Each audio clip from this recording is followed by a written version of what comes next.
So this is a pretty unique headstone that caught my eye at Forest Rose. It's essentially a covered platform with a young girl asleep underneath. So the headstone was covered in a lot of debris, especially under that platform area. It kind of captured all the grass and leaves. So I had to clean all of that out first before I could actually start spraying and cleaning the rest of the stone off. It was covered in lichens as well, which is pretty typical. But the lichens on top almost made it look like it was rusting, which is kind of a weird effect. Sadly, just before her 11th birthday, Florence passed away of diphtheria.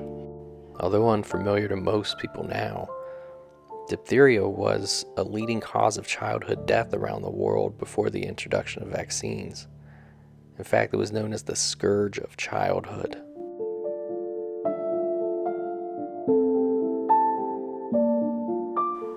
As I was cleaning the stone, I noticed that there was a quote toward the bottom of it. And it wasn't until it was fully cleaned and a couple weeks had passed and the D2 was able to work and lighten up the stone that I was actually able to read the full quote, which I'll put here toward the end of the video.